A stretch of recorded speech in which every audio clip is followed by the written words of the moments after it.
I think as a Nigerian, there's that saying, you're either a doctor, lawyer, engineer, or disappointment. So now I live life more into chapters. And that gave me a bit of relief because I was like, oh, at one life I was a scientist. At one life I've done social media. At one life I've been a traveler. You know, you do one thing, to serve its purpose. You can close that chapter, open a new one, start a whole new story. The chapters in your book already, before you've got to 30, can tell the most wonderful story that's full of heart and soul and adventure. Solo traveling changed my life.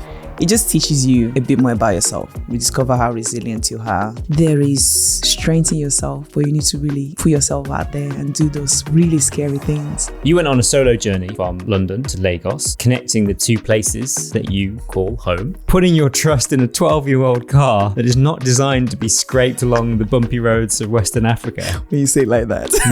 It really is a symbol of, look, with the small thing you have, with the thing people say you couldn't do it with, that same thing was exactly what got me to where I am right now. A lot of countries, a lot of border crossings. How was your experience being a woman doing that on your own? I remember being stopped by an officer and he was searching my vehicle. What were you looking for? And I was like, oh, the other person.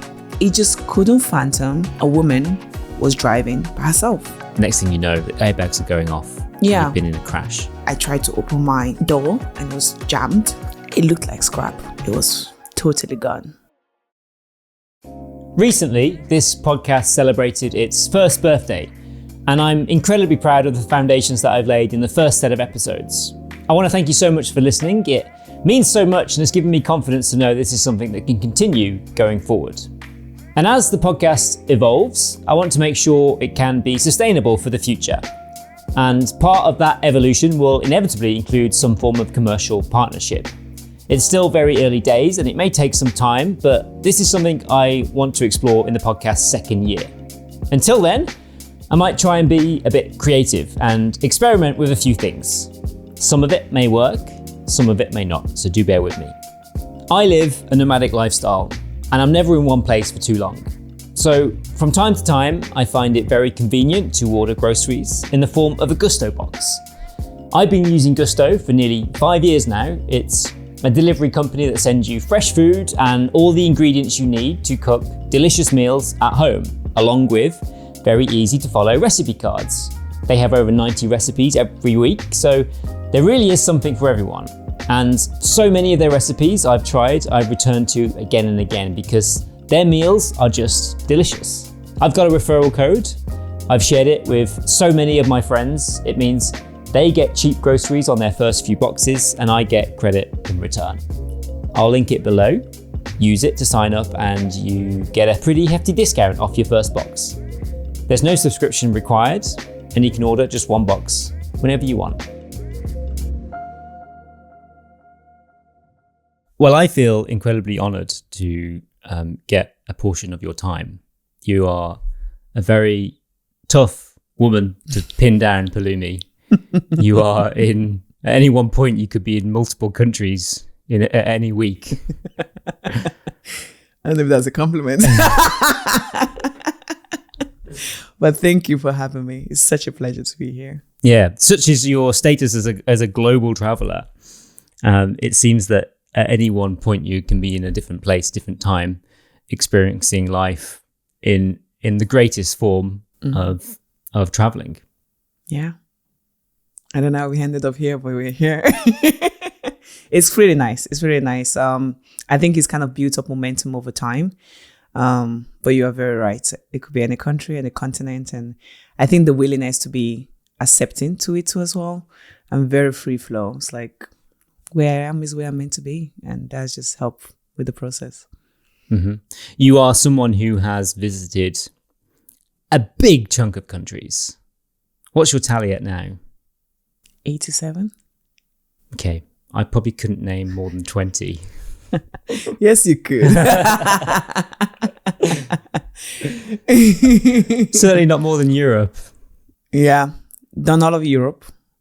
Then America, South America, a lot of Africa, some Asia, and then Australia. So the goal is trying to get to Antarctica. Yeah, you've done 6 continents. Yeah. And there's one left before my 30th. I'm really hoping. it happens. How long will that be? How long? December 31st. Oh wow! Okay, yeah, that's a tight deadline. Very tight. One does simply not go to Antarctica. I'm just looking for the best deals. They're not the easiest to get, so and with my schedule, so it's a big chunk. But December, hopefully, fingers crossed. I'm sure the world will align itself for you exactly. the stars will align itself for you, because you become this kind of status symbol of what can be achieved by traveling, and also traveling alone. Yeah, big on traveling alone. Solo traveling changed my life in a way because it just teaches you a bit more about yourself. You discover how resilient you are. You're not buffered up. I think with group trips, you kind of have that buffering of, connecting with other people. But when you travel solo, you have to have your own lived experience. And it just really pushes out your comfort zone. I really discovered who Pelumi was when I traveled solo. My likes, my dislike, my values, my belief, how much strength I have, how much depth I have as a person. So it's been really fulfilling, and I just keep doing it. I love traveling with people, don't get me wrong. I think there's the other side of travel, but with solo travel, it's just something special. I always tell people, travel at least once by yourself. It teaches you a lot about yourself. Do you remember the first instance, the way your mind was open to that? My first solo trip, I believe, was to Sweden. It wasn't intentional. It was uni, Skyscanner.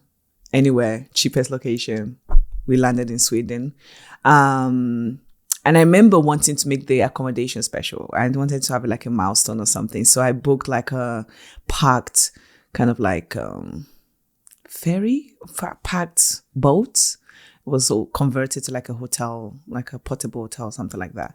And it was nice. It was cold. It was different. I got to find out new stuff about myself.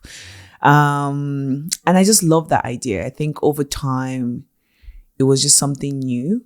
Very recently, I traced it back actually to why I enjoyed solo travel. I'm diagnosed with dyslexia, which is a learning difficulty whereby, you become quite reliant on people, like proofreading your work and stuff. And especially during uni days when I was churning out a lot of essays and stuff, I almost needed permission for a lot of decisions, which was academic was a big chunk of my life. And I was looking for something that didn't require permission. And traveling was one of those things. I could book the flight, I could go on this trip and come back. And there was no person that needed to be involved in that decision making. And that empowered me or gave me back a bit of my power. There's a freedom to that. It was a freedom to that. And even more importantly, I wasn't codependent and I wasn't relying on someone. There was just that liberating feeling of you can be your own person. I think that was a factor which I didn't know for many, many years, that I was like, oh, wow, I really do love traveling because of that, or solo traveling. It's definitely expanded past that, but that was definitely something. And it took retrospect, kind of like reflection of like, oh, that was something that was definitely influencing the decision there. I love solo traveling. It's really nice. Well, it's something that's become part of your brand now, your identity. Mm-hmm. But in the past, actually, you've struggled, I guess, with defining who you could be from. Or let's talk a bit about your background. You were born in Lagos in Nigeria, but you moved over to the UK. Was it 10 years old? Yes. I was 10. I remember moving here. It was very interesting. It was just meant to be a summer vacation, Come visit your auntie. I was like, okay, let's go to London. Not what I thought it would be. I was so the roads are paved with gold and everything is fabulous in London. Got here, it was freezing cold. I'm like, take me out of here. And, they did the documentations and my auntie was like, oh, she can go to school here. Like, schools here are better, all of that. So I ended up going to sign up year 6, going there and being ruthlessly bullied. I was just, fresh meat, basically, the new girl in town. There was a lot of I sounded different. I looked different. I am a darker skin complexion woman, girl back then. And just people they was just very mean, I remember touching like an item and they were like, Pelumi has touched that. Like I fully believe I had leprosy at one point. It's like, it was just horrible. So I found solace at the library, my school library. And the book I kind of gravitated to, I don't know if it was inspired by the librarian or if I personally gravitated towards that, were travel books. I think I just love the image. Text really wasn't what I was reading. I was just looking at beautiful places. And I remember being like, wow, this is amazing. Like, so this makes so much sense now, actually. Talking about your a dyslexic mind that couldn't process words, but you could find the passion in the image. Exactly. And there's no greater passion in finding images of these foreign lands, which inspire you and feel that desire in your heart. Exactly. It was very, now, the dot connects. It's really like what Steve Jobs says, like the dot connects looking backward in hindsight, never, in the moment. So yeah, I used to be like a avid book taker home. I remember taking loads of book home and just really fall in love there. So that planted a seed. At least I was very aware or conscious that there was a bigger world past Lagos, where I was born in, and London, where I am right now. There's a world out there. So I was very conscious of that at such a young age. Didn't do much about it. I went through high school and then uni came. And then I discovered the Globus Leader program, which took me to India. And again, another amazing experience I had. And it was just like, oh, this is not what the mainstream media projects India as. And even more importantly, when you say yes to opportunities, you can go to incredible places, because it just mean I just signed up to something. I remember telling my parents about it, and it's very different when you're talking to Nigerian parents. I was like, who do you know in India? I was like, it's very affordable, because the university were, heavily subsidizing. I was working then, I was doing like coaching and teaching and stuff. And it was kind of like, I am going, this is me, telling you, not asking for your permission. And that was there I started recovering. There was a voice, there was a strong yearning and all of that. And yeah, I came back to the UK wanting to do more of it. And then I discovered, Ryanair and EasyJet and Skyscanner and easy disposable income with grants. Europe was, oh my goodness, I went to COV so I could fly from Birmingham or London. And it was just so easy to go to these incredible places. So I was this person that Friday lectures, I'm taking the red-eye flight, getting to the location Friday night.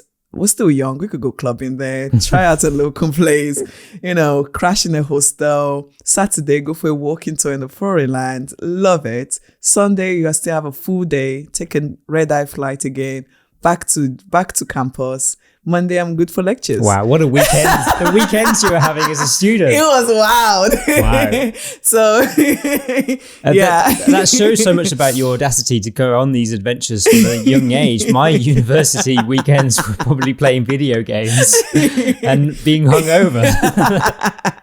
I was hungover in other places, in foreign lands.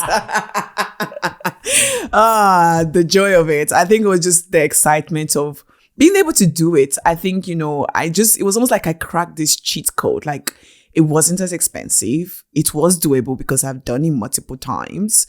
And I was this very big advocate of it. I think I even, created like a society club. And it was all about we went to Amsterdam and I was just like, guys, you can do it. Like, you don't fly. We could take a coach. I think we all got into a coach and drove to Amsterdam. So yeah, it was very interesting. It was very quiet. Now I'm remembering so much. It's interesting. I remember at various moments in my life, not just at university, but even moving to London, I felt very comfortable being in a certain area. When it was at university, it was in like the university area of Manchester. When it was in London, it was the East End of London. And any trip that I made, even outside of those like boroughs, felt like an adventure. It was sometimes completely out of my comfort zone, and most often times I wouldn't want to do it. But here you are, just jetting off to just foreign lands. It really was Skyscanner, any location. Look at the cheapest place. 10 quid, 15 quid, 20 quid, book it. Hostel, $10, $15, book it. And then we figure out the rest when we get there. It was really that. And yeah, it was fun. You mentioned your trip to India and how it was so different seeing it on the ground to what you had a perception of it. So I guess what does that mean about some of our perceptions we have on some of these countries in the world, which we've never been to, that when you're actually, on the ground and experiencing the culture, it's completely different. Absolutely. I always tell people, look, try it once at least. Don't just hear it from somewhere. That say, it's better to see place one than hear about it 1,000 times. I'm a big believer of that. Like, go and see it, go and not like it, and know that you actually don't, rather than, oh, you heard from your auntie, sister, brother, they didn't like it, so you're not going. So I think a lot of people tend to disqualify places without even giving it a try. That's another ick that I hate, just self-disqualification from opportunities. So yeah, I'm just very, very big on, look, just try it. And you're right, India was just this, it wasn't positive, the news. Like, that's why my parents were just like, why are you going to India? Like, go anywhere else but there.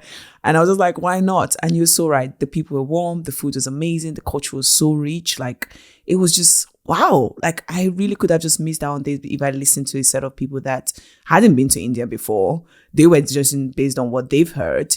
So it just didn't make any sense to me. And yeah, I think a lot more people need to go out there to form their own opinions. And you can go to places and not like it. And that's okay too as well. But make sure it's your opinion rather than, just what you've heard. So you were at university studying a biomedical science degree? Yes, I did a biomed for undergrad. I wanted to keep my option open. I think as a Nigerian, there's that saying, you're either a doctor, lawyer, engineer, disappointment. So I wanted to keep that, science background. I didn't know what I wanted to do, to be honest. I knew I was very curious. Very recently I asked my mom, like, oh, what was I like a baby? And they're like, you just wear your diapers and walked all over the place. Like, so I think that curiosity has always been there. So yeah, I excelled in science in high school. Then I chose that for A level and it just kept rippling. So when I got to uni, it was either med school or that. So I was like, okay, let's do biomed. And yeah, I did well in it, finished with a first class. So I was like, okay, I guess I do like this. I think it was just the research, that newness, leaning towards human genetics. And then I kept on doing that. So I was like, I finished school 2016 and I was like, what do you do now? I tried doing a 9-to-5 for a few months, like, hell no, don't like this. So like, okay, what's the other alternative? More school? Okay, let's go. So I did a PhD in cancer research and human genetics, which is brilliant, research skill, finding new stuff. It had its difficult moments. I was the only candidate working on that project, so it was quite isolating. Again, was using travel as this kind of freedom tool, because then at least when I'm in the lab and by myself, I can go to travel to other places. So my supervisors were well known, and I think for Christmas they got me like a scratch map. So it was very known that Pelumi loves to travel, to peers, to colleagues, to everyone. And yeah, so that was kind of like the ripple effect to that. Did you feel that you had to build on all the kind of background that you already had? It was like, this is the path I've taken on life. I'm just going to continue it. Yeah, I think, a lot of people fall into that trap. I definitely did. Now I'm very different. Now I live life more into chapters than in this continuous that's an interesting way of putting it. Yeah. Chapters are not like, a book and it's continuous story. More like, you do one thing, it has purpose, it serves its purpose. You can close that chapter, open a new one, start a whole new story. It's like a book with short stories inside of it, rather than one long story from beginning to the end. And that gave me a bit of relief, because I was like, oh, at one life I was a scientist. At one life I've done marketing and sales. At one life I've been a teacher and a coach. At one life I've done social media. At one life I've been a traveler.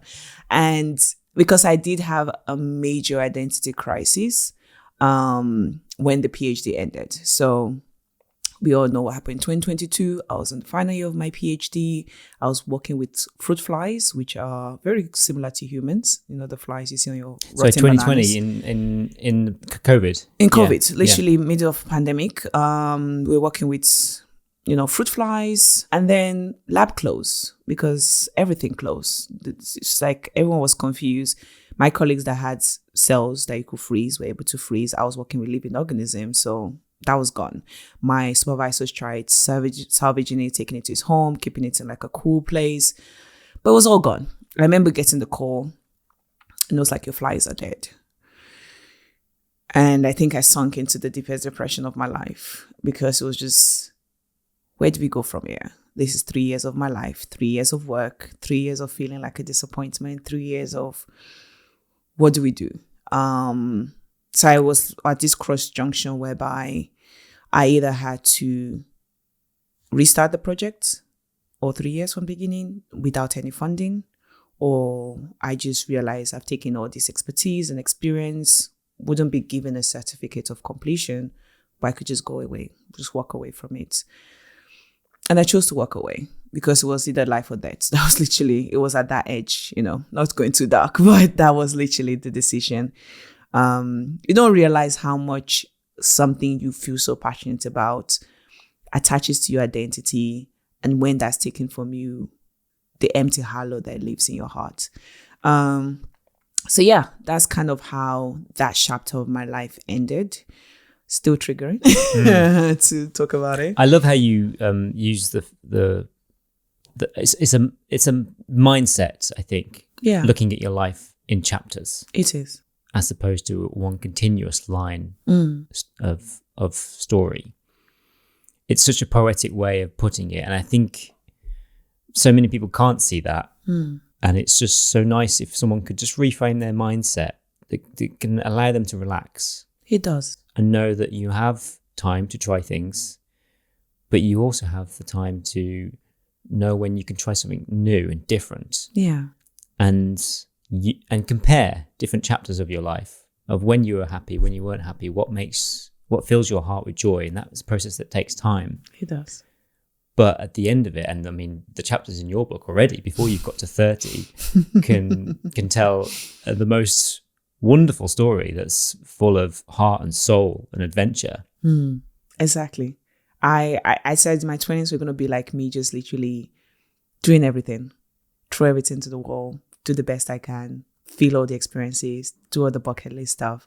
It was just very important for me because as society boxes us in super quickly. We don't realize it, and I was just in this, I didn't hate the research, but I knew it wasn't the thing I was meant to be doing. But I felt, this kind of sunken theory, I felt I needed to end as well at the same time. So there was this grieving and this pulling and this, I just know when I'm not doing the optimal thing now. I'm very aware of that. And I can easily be like, nah, this is not for me. I'm going to try something. And you are right. It's from that lens of chapters that I've tried this in the past. It didn't work. It's experience that I can always extrapolate, always use. Like my research skill was used when I was planning my London to Lagos road trip. That level of detail that I required came from that experience. My speaking came from, when I was growing up in the choir and just singing to hundreds of crowds as a 10, 11, 12 years old. So these things, no wasted knowledge. I'm a big believer of nothing is wasted in life. There's no wasted experience, no wasted knowledge. You just need to, how we frame it. I think perspective is very important in life. Very, very important. And I guess sticking with that, there's no bad chapters in your life. We can take some positivity from any hardship that happens to us. Yeah. Just jumping in briefly to say, if you've got this far, you're probably a fan of the show. And it would be great if you wouldn't mind confirming that love by following or subscribing to this podcast. It takes just one click from you, but it really does make a huge difference in getting more people to find this show. Thank you. So how did you navigate that time in your life when you were having to close one chapter and something that had been a huge part of your identity growing up from all the way from school up to university? I think taking time off. I remember going to do this, I don't know if you've heard of it, unplugged cabin, whereby you're off your phone for about 3 days. I remember just letting myself grieve. There was a lot of tears, a lot of anger for the COVID. For me, I just felt like a complete failure, to be honest.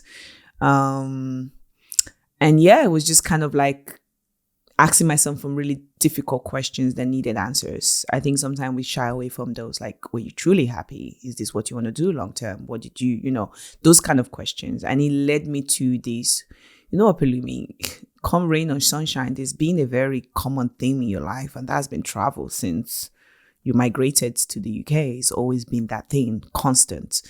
Why don't you lean more towards that? So that gave me some reassurance. So I started back on the road. We couldn't travel then. Then I was doing a lot of staycation within the UK and just like, oh, there's gems, right underneath your nose. I think that COVID period allowed me to explore the UK. Yeah. Well, let's drop some names. Tell me these gems. What did you find? Just the British countryside. I am not one to explore, not to be honest. I remember going up north, to now I can't remember specific details, but we led like the biggest mountain or the hill, like up north. In the Lake District? I think it was Lake District. Pike in England? I think so. It's sounding familiar. Lake District was beautiful as well. All these kind of places where, what? I ain't going there. Why? Why would you think you weren't going there? I just didn't know that existed, I just thought the UK was London in a way.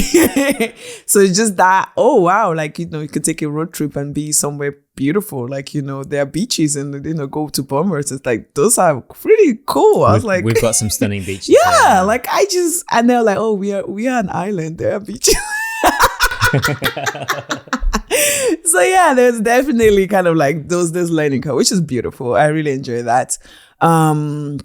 And then a friend of mine was working on a publication which was called The Black Explorers.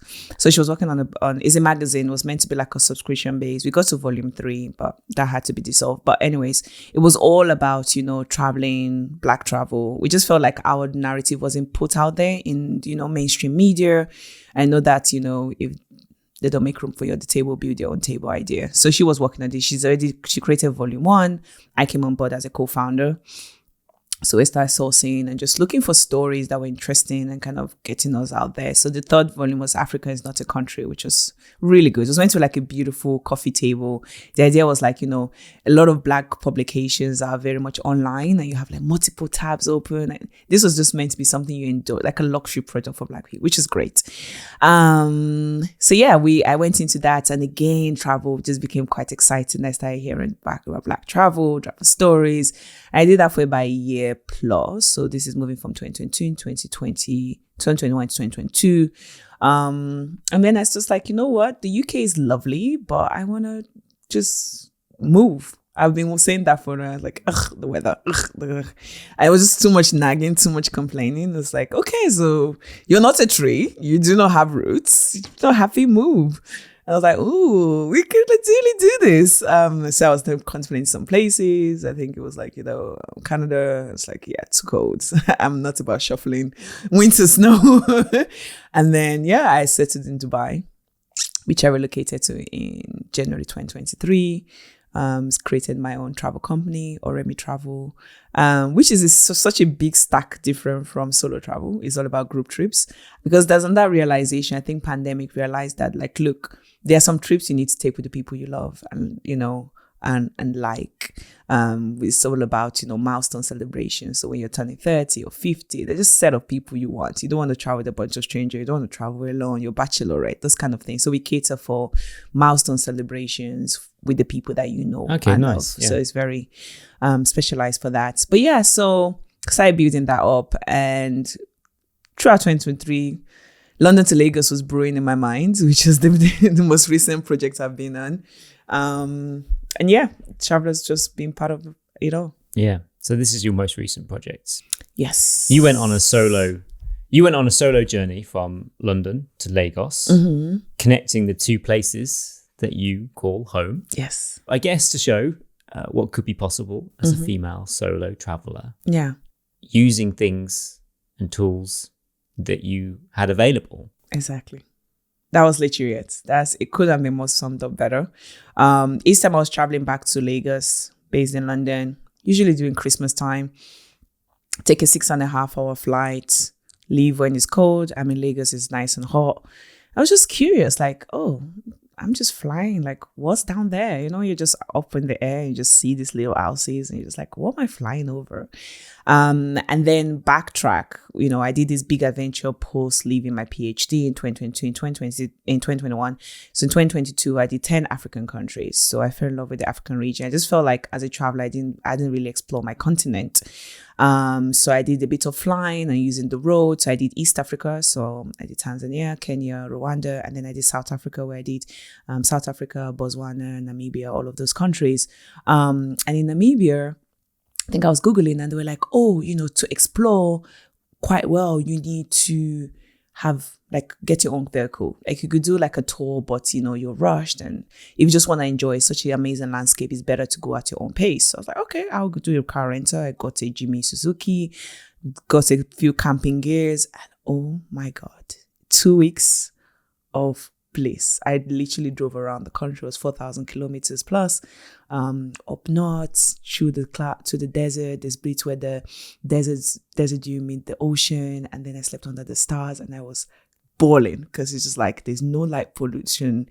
You can see the stars, you can see the Milky Way. Like it is incredible, and they have such a little population, so like it's not busy. It's like just you on the road. It's like you're driving through the moon. Wow was like finished in my vocabulary because everyone was like, wow. Like, so that definitely, I was like, oh, I love road trip. I love the ease of stopping and just seeing new places and all of that. So that was planted like, oh, I want to do more road trips. So that was 2022.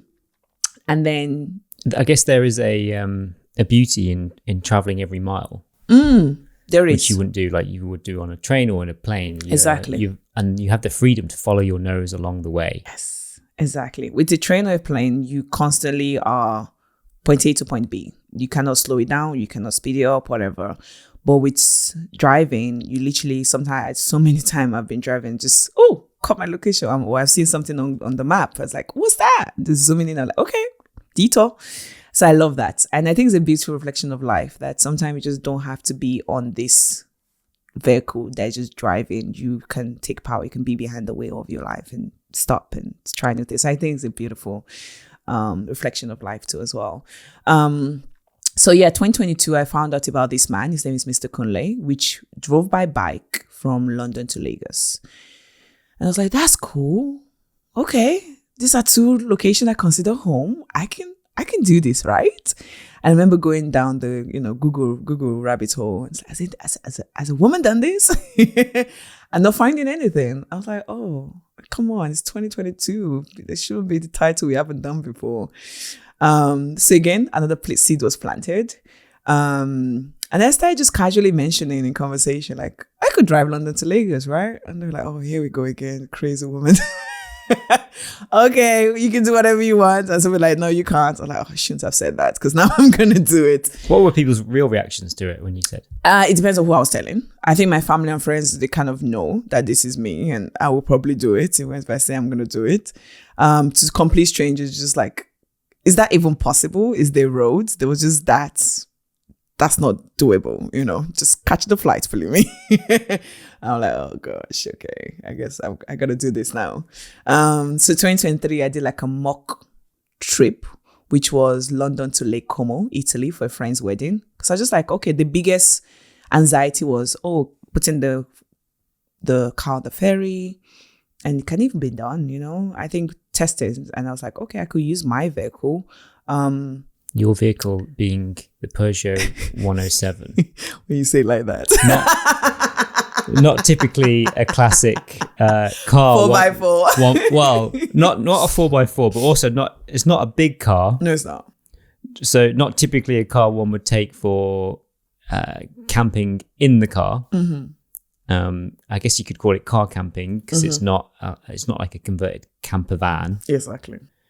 It's much smaller than a camper van. It's tiny. The Peugeot 107s aren't big. They have a tiny boot. They can squeeze just about 5 seats in there. And you were planning to take this, and it wasn't even a new car. Is it 2012? 2012. So I've had it for 5 years. It's a 12-year-old car. When you say it like that, planning to take a long way. This wasn't just like crossing a country. This was crossing like one continent and then halfway through another continent. Yeah.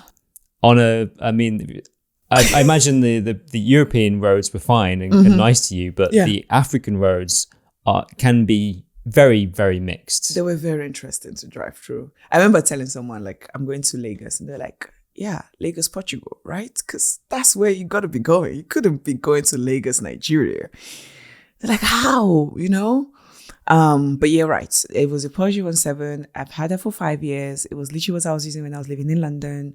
It's a city sprinter, literally designed for 30 minutes, an hour journey. Like, you have no business putting that car through the Sahara, through some crazy West African roads where I was in tears in some of those road situations. Just like, it's because it's so low as well. So some road I was literally scraping across, and I was like, oh, this is it. Like, and here you are in this moment. You're this solo female driver on the road in probably a really remote, wild place, putting your trust in a 12-year-old car that is not designed to be scraped along the bumpy roads of Western Africa.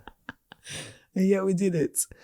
And I remember, so yeah, I was just like, look, I've driven this car. If it started sounding funny, I would know, I was just so familiar with her. If I was to buy a secondhand and it was sounding funny, I might just think it's how it's meant to sound. So there was a lot of debate, I was this close to buying a 4x4 to use. And I was like, I just didn't feel that peace of mind. Yeah, it was part of you. It was part of me, there was, and especially towards the end of the car we were in sync. Like there was just that.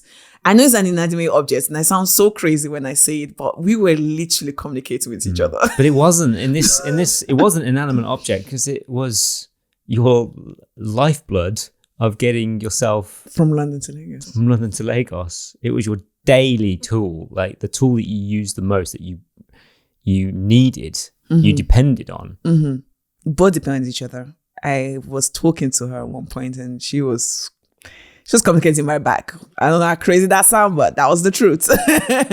And yeah, so once I decided, I remember again, it was tears. There was I'm a crier, by the way. So there's a lot of tears when I decided it was that vehicle because I just had so much anxiety.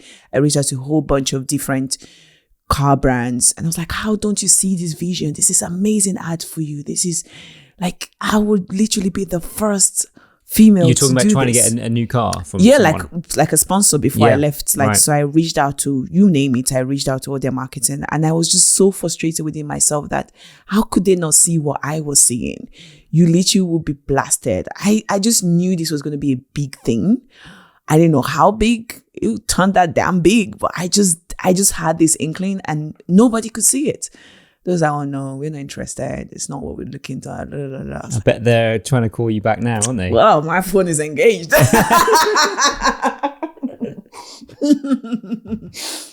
Sorry, not sorry. What an advert for the Peugeot 107. They're trying really hard now. I'm like, yeah, it's okay. We'll talk when I'm ready.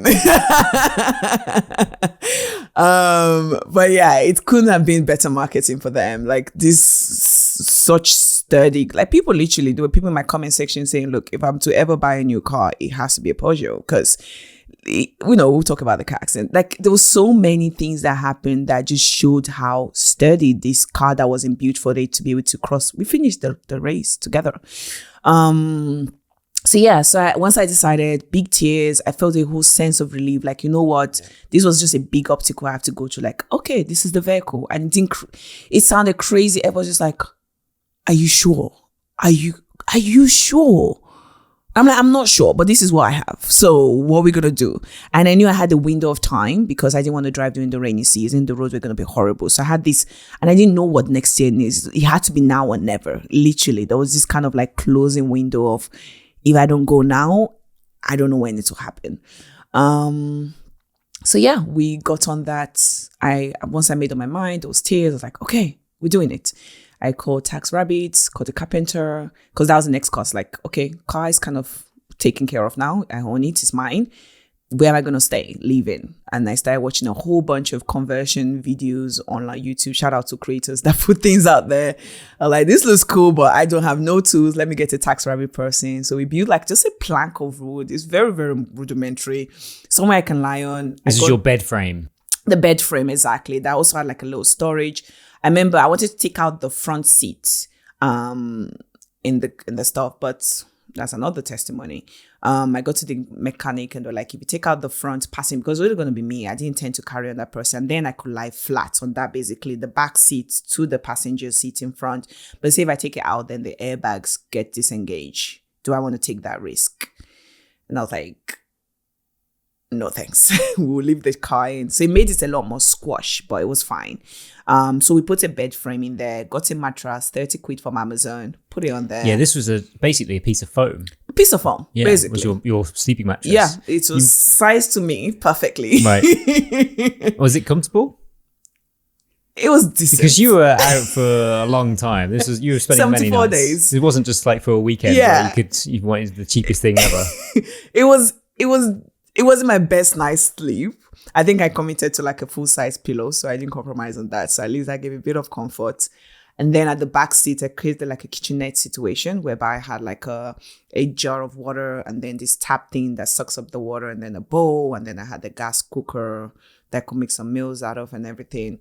So that was like my setup. I had 2 bags that, had the, what's it called? My stuff in it, kitchenette tools and stuff. And yeah, I realized I didn't even need as much as I took with me. That was interesting. Okay. Why? Because did you eat out more often? No, just even the stuff. Like I took like extra tents. If I wanted to change, I could just change in my car. Yeah, you had like a privacy tent. Yeah, like a privacy tent, but I didn't even use that at all. But you never know until you're on the road. Exactly. Really, yeah. But I was just like, I felt like I wasn't ready. I remember the night before leaving, a friend was like, are you ready? I was like, no, I still feel like there's a lot. And I was like, you overpacked. I literally overpacked. I think as human, we need way little than we think we do. We live in a society that constantly tells us to accumulate stuff, but we don't need that much to be okay. And I've become quite detached to things. I think that's something that's learned over time as a traveler. They're just not special. I need to favorite pairs of shoes. Like, is what is available at that point in time. So that was interesting for me. Things just don't have that sentimental value, or I have to have them because I might not have them. So how did it feel being on your own, sleeping in a car in places you didn't know? It depends, Sometimes I'm just so mentally exhausted from the drive. My body just give way and I'm just exhausted. I just try to make sure the doors were locked. That gave me a bit of peace of mind.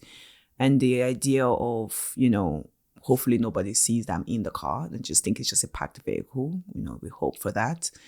There were some scary incidents, and then there was some wild dog at one point, and it just had rustling, and I woke up with my heart literally in my mouth because it's just like, this is it. I'm gone. Only for me to peep out and just see dogs just having. I thought it was someone trying to get into the car or something. I didn't have any safety thing. I think that's something I didn't have any pepper spray, or I think because I just didn't. My travel style is not to lead with fear. Some people, like when they're going to places where they're researching is it safe as a woman? I tend not to do that. And I don't know if that is being gullible or it's just the way I function as a person. So I tend to lead with, I'm accepted in these places. I'm big on positive affirmation and just really leaning more into having a positive experience. So yeah, there was a lot of questions. Did you carry a gun? Did you get a protector? I was like, no, just me and hope that I'll be okay.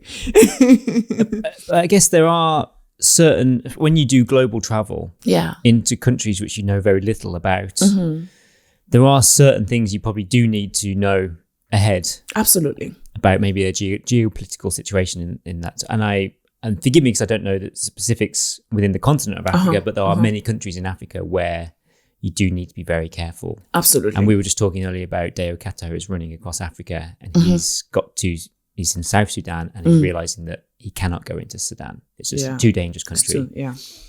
And so he's making arrangements to kind of do something else. And so there are, I don't know what the situation is in Western Africa. But were there certain regions of certain countries which, because also there are regions of the countries you're passing through which were so remote. I think there's a region there's like a no man's land on the border. Between Morocco and Mauritania.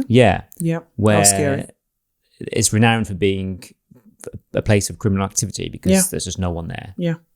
It's just not governed by anybody, so people can take advantage because if something does happen, you're not reporting to anyone. So robbery, theft is very predominant around that area. Please don't get me wrong when I say, I don't do this trip took a year of planning, so there was intense research. When I say I don't lead with fear, it's terms of mentally, I don't let that be the biggest portion. As a woman especially, you need to research kind of like, just dress code, ethically, what is expected of you there, just kind of like, what is the political situation? I was meant to, when I was driving, go through Mali and Burkina Faso, but it was quite unsettling right when I was traveling. So I stuck to the coastal region. So I was always up to date. Even in Senegal, there was protests before the presidential election. So I just had to keep up to date. But you're right, the way it's super important to not be naive and just like, I'm just gonna do it. Even on social media, I wasn't posting in real time, so nobody knew my exact location. So there's just precautions and things I had to do. But I just wasn't leading as that. I was hoping to have a good experience. That's a prepare for the worst, hope for the best kind of thing. Yeah. And what does your personal experience of being a solo Black woman traveler across the years of all these journeys you've been on? It depends where I am. Within the continent, I have some advantages in terms of I'm not seen as a foreigner. So I can get into some intimate locations that someone that is Caucasian or doesn't look like me wouldn't be able to. It's until I open my mouth, they're like, oh, you're not one of us. So yeah, there was definitely that advantage within the African continent that I do love and enjoy. But at the same time, people are like, what's the most shocking thing? I was shocked at the level of how shocked people were that I was doing this London to Lagos road trip. I remember being stopped by an officer and he was searching my vehicle. I was like, what are you looking for? And I was like, oh, the other person. Like, there's no other person. Like, it just couldn't fathom a woman was driving by herself. I was hiding somebody, or they were just couldn't find them. And I was like, no, there is no other person. So you live in this, or you are going through this society where women are expected to be in the kitchen, cooking, looking after the kids, not doing a big adventure. It's just not normal. It's like, what are you doing? So there was a lot of convincing, a lot of me having to pull up articles, show my social media page, just to prove that I am doing what I'm saying I'm doing. It's a shame that you had to prove that you were doing this to prove that it could be possible. Exactly. In a weird way, where you should just be allowed to have this freedom. Exactly. So it was just so insane. It was very frustrating at some point. Liberia, for example, I had to sleep there for 2 nights at the border because there was issue with the car choice. They were like, they've banished left-hand drive, but the bylaws say you can transition. As long as you're transiting, through the country, you should be allowed to. So they had one part of the law, but not the other part. And I literally had to go get the paper and documents and call my embassy and just get people. But that was 2 nights at the borders.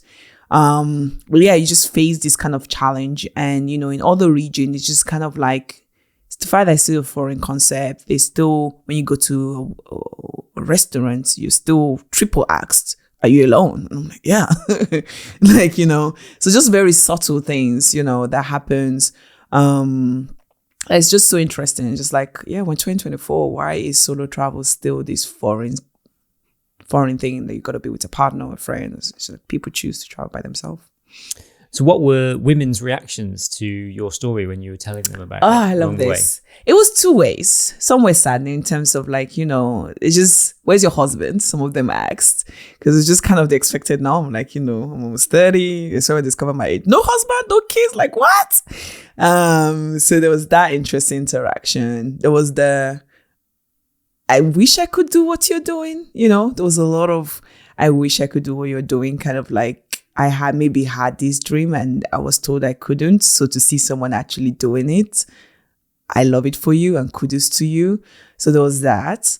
Yeah, there was just a lot of curiosity, a lot of question. Why? Like, there was just that why question, which sometimes I didn't have the answer. I just knew that it was something I've loved and wanted to do for quite a while. But yeah, there was a lot of curiosity and just kind of like, oh, I could do this, or, I knew I could do this, but I've never seen someone else do it. So I gave up on the idea. maybe I can then go back and do it. I got DMs from like, parents that says they're 10 years old or 12 years old daughters have started asking questions. Where's Pelumi? What's she doing? And I got DMs from 65 years old and 70 years old women that said, I'm 68 and I want to change my life after seeing your videos. And that's, you cannot quantify, not at all. It's definitely testament to what you were doing and the message you were putting out there. People were subscribing to it. Your social medias exploded as you were going on this journey. Yeah. And you were posting regular updates with videos and photos along the way. How did you deal with that side of things? Because suddenly you then had a much bigger audience. Yes. That means, unfortunately, social media comes with everybody. With everybody. Yes. Good way of putting it. So when I started Instagram, I had a strong tribe of 15,000 followers and it was blissful. They got to know me. I was super open on that platform. My whole motto was, look, traveling can be easy, safe and doable, especially as a Black solo female traveler. That was all I wanted to show. You can go off the beaten path. I'm using travel, but you can use this lesson and extrapolate it into your life.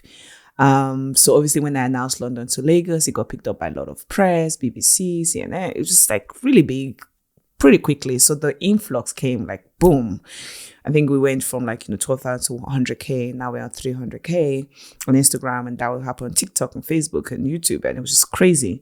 And in reflection, it was very much, look, people were interested. There were some people that were just like, well, this is impossible. She's lying to you. There's a big ass ocean, 2 oceans, in fact. What do you mean? They were, oh, we know you're going to do this. And immediate kind of like, we've seen your track record. You've always done these big adventures. So it was a mix of people. There were the naysayers and there were the heavy cheerleaders. Pretty quickly, I was like 2 camps, which was quite interesting. I was very conscious. I know mental health is very important. So I was quite big on just restricting what I consumed or the comments I read, especially on certain platform where I just like, you don't know me, you're just making up a lot of assumptions about me. So let's keep it safe and a safe medium. I quickly got a team too as well to help management because it was just impossible to drive and create and produce and put things out there. So yeah, it was very important for me to update, and 2 things I wanted to make sure to do was, number 1, be authentic as much as I could. So people saw me cry, they saw me get happy, they got me so frustrated, they got to see the high, low and in between. I think that really connected with people. And the second one was just to be as regular. So at one point we were literally posting twice a day, morning and night. So you really get to feel like you're in the vehicle with me, like you see things, you're having the experience with me as well. And I really got people invited in. So that was kind of like the 2 goals every single step of the way. But it was interesting. It was just a new space I wasn't familiar with. Sometimes I didn't know how to navigate it. I had to have some important conversation with closer family and friends. And I think one big advice I got was, look, just focus on the experience. I think sometimes we lose sight of that and we just kind of please the crowd and push out content. And it was like, you have nothing to give if you're not living in the experience. Does that make sense? So I changed quickly from trying to create content, just documenting, just have the camera there. I could be talking to like, let's say we're having dinner or whatever. I just put my camera and then I join the dinner and have the experience, and I have the content on the back. It might take longer to edit because of there's like hours of recording. But it allowed me to at least be as immersive as I could in that moment. So that's how I kind of navigated both. But it was interesting to hear some people's opinion. I'm like, how do you think like that? But mostly positive. I think I got a good, amazing tribe members that not just online. I think post the trip has been able to translate to in-person. I think that's the testament, which I really love. I had one in Lagos, like a meetup. I had one in London. I had one in Dubai. I'm having one in New York next week. So just having this pocket of people that have joined the journey, have come to love me as a person and a brand, and meeting them in person to even connect some more has been, quite rewarding. And the camera became your travel companion. Yes. It was your passenger. It was the person you spoke to other than your car. It was the person or the thing you spoke to the most. Exactly. It was like having a friend there. Honestly, sometimes just mounted up. I love the little mounts. That must have been good for you as well. It was really good, just to vent. Like looking back, I was like, whoa, you had a lot of thoughts in your head. And, you know, when I watch it back, it's just so raw. It's so unfiltered. Like you could see the frustration sometimes when I was just talking about, I think now the vlogs are going up post the trip. And I was talking about, you know, living life on people's opinions and time, because there was just so much negativity around the car choice I chose. And it was just kind of like, because they thought I was going to be sand duning and jumping through the desert, like I know the journey I was taking, and I was just like putting it into, and it was this long rant, and people were like, oh wow, Pelumi, I relate so heavily, like this, just that connection. But yeah, the camera was a very important tool that stayed with me every day. Yeah, it's a good thing for most people who are traveling on their own is to know that actually, even if you don't share it, it's sometimes nice to speak at something. But actually, you'll find that when you come back home, you'll have some of these memories of these times which you never thought would be possible. And like you said, you just sometimes just had the camera mounted on the car while you're driving, and you're just talking while you're driving. Exactly. It was really, really good, because by the time I drove, you know, some days I drove for 12 hours. The last thing, I'm a big journal, kind of like journal every single day, my emotions, but it was just so tough. Then I tried to like, you know, voice record, and I woke up 5 hours later with half of the recording of me snoring because I was that tired. So I'm like, you know what, just daily vlog it to try to capture most of the experience. So yeah, I definitely recommend it for people. Like you said, you don't have to post it out, but so many memories you just lose because you didn't capture it. And yeah, it's quite interesting to watch those moments back now, a month plus of it happened. I'm like, damn, I really went through it. Well, let's talk in a bit of detail about the journey you went on. Okay. Crossing or starting in the UK, in London, making way a ferry into France, where I was chuckling. I was watching one of your videos where you the first day you just had problems with your phone, with directions.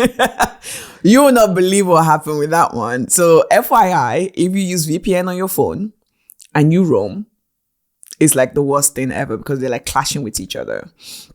So because I'm based in Dubai, sometimes we need to use VPN to use some apps and stuff. So that was on, and I got to France and my phone wasn't roaming. Normally I'm with 3 network and you get this £2 per day. You can roam freely, blah, blah, blah, blah, blah. So I was like, why is it not roaming? Thank goodness I downloaded an offline app, which is offline map, which is something I recommend for people to do. This is what on Google Maps. Yeah. Google Map, literally download it. It won't give you real-time traffic situation and stuff, but at least you have a general direction, which was like my saving grace. So I got to Paris, to France, in Paris, and I went to get a physical SIM card, because I'm like, it's too early for me to be having hiccups. And the issue that it still wasn't working. I was like, it's not working. And it's like, oh, your VPN is on. Turn it off. I was like, yeah, can I get my money back? And he didn't want to give me back. But yeah, that was the thing. So yeah, VPN and roaming just don't go hand in hand. But yeah, there was already, I was like, oh, it's too early for hiccups. This is also, it shows actually some of the problems of being a solo traveler. It's just you have to deal with every problem on your own. You don't have someone else who's got a different mindset who can see the problem and solve the problem for you, or support you, or do something while you do another. Everything you're doing on your own, whether that's like washing as well and setting up your car. Everything is on you. Everything. So when things were going wrong, how did you deal with that? You just need to breathe, because no one is coming to save you. You know, you could ask for help from strangers, or maybe you're lucky, you know, someone in the city and stuff like that. But in most situations, you need to figure it out by yourself. And it takes a different, like, just sitting back for a moment, seeing things from a different perspective that is not so narrow-minded. It's like, okay, I think it makes you quickly be a solution, kind of like quick oriented to a solution mindset. Like even in my day-to-day life, when, you know, shit hits the fan, pardon my French, it's very much so what's the solution to this? Like, how do we fix this? I don't dwell because it just doesn't help anyone. Like, oh, it's gone bad. Okay, how do we fix this? So it makes you really much in kind of like fixing things as quickly as possible. But you're so right, with this kind of trip, you tend to have like a whole team. So in terms of logistics, cooking, medic, you're wearing multiple hats. And you just have, and I think that's what teaches you tenacity, kind of like the strength you hold as a person and kind of like the resilience you have. No matter how much you get knocked down, you're constantly standing back up. So yeah, I think it's just that kind of like, and cry if you have to cry. So many tears. I'm just like, nah. You can call family members back home and try to like, reason things out. But ultimately you just have to fix it at the end of the day. It just falls on your shoulder. And on a long journey like you've been on, you can actually never preempt what problems you will face. No matter the amount of planning. Yeah, they'll come to you in the moment. And that is really, I suppose, one of life's best lessons. Is like, just don't worry. When something wrong happens, you will find a solution. Yeah. You'll work it out. Don't worry about what might happen or might not happen or might be a problem in the future. Yeah. You just have to know that when it does happen, which inevitably there'll be some hardships along the way. Absolutely. You will use your skills and resources that you have available there and then to solve it. But one of the countries you had problems with your eyes. Morocco. So you just went and booked yourself into an emergency centre. Literally paid 15 quid, I believe, and got a check. I thought it was infected, but it was just dry because the sun just glaring through the side. I wasn't wearing sunglasses or anything, so my eye literally just dried out. So yeah, they just gave me some eye drop and some prescription to use for a week. But it was literally that, which can be scary in a foreign country where maybe you don't speak the language or something like that. But you just need to look after yourself. So I was prioritizing my health. I was prioritizing my mental health, my physical well-being, because I just knew that if I fall sick or anything, I will have to take care of myself. There's no mama soup. There is nobody coming. So yeah, there was just that need for responsibility for self. You're just like, I have to take care of self. So yeah, there was a lot of things that happened on the road trip that I just had to like, okay, here we go. Put on your big panties on and let's do this. So you went UK to France, down Spain, to the Rock of Gibraltar, yes, to get a ferry across to Morocco, to get on the continent of Africa. And then your journey, it didn't go directly to Nigeria. No. You hugged the Western Africa coastline-ish, those kind of countries. So we've got Western Sahara. You mentioned Mauritania, Senegal, the Gambia, Guinea-Bissau, Guinea, Sierra Leone, Liberia, the Ivory Coast, Ghana, Togo, Benin, and then into Nigeria. Yeah. A lot of countries. A lot of border crossings, which themselves, I mean, from following your story and also Deo's story, even as a Black African woman, you can still have problems getting through all these different countries in Africa. Yeah. The borders were the turn on my side. They were horrible. I still get PTSD from them. Like, if you say borders right now, I literally shiver because it's not a quick thing. It's not for the faint heart. It is brutal. You are criticized. You are made to feel like just horrible. No matter if you have all the right documentation, it's never pleasant. There's always something that there's a light out, or officer wants to delay you, or there was some bribery. It was just something. I wake up and like, this is going to be a good border crossing day. I try going early in the morning. That will give me all the time. And it's like, okay, so we just want to waste my time. And I try going just when they close. So they're like, just go, and then I end up sleeping at the border. So it was just like, no matter what you did, it was just terrible, Why was that? Why is that? I don't know. I think it was just how comfortable the officers are in their post. It's some kind of authority thing. It's an authority. And knowing that you have a need to go through. It's like a God factor. It's like giving someone way too much power, and they feel like, you either pay me, you either do something I don't want you to do, it was just something. There was just something about those borders that you're treated more like a criminal than a tourist or someone that wants to help them. I'm like, look, I'm showcasing your country. I have no, physical something beneficial from this. I just want to explore, that sometimes was just a tough thing to get around. Like, what are you doing? What is the purpose? And each time I try to describe it, just go worse and worse. So sometimes I even stop saying I'm going all the way to Lagos, because it's just like, I'm just going to the next country. I'm just coming here. And then the next one. That's my fine. Because when you hear Lagos, and I was like in Morocco, they're like, wait, you're still crossing 10? What is the deal with you?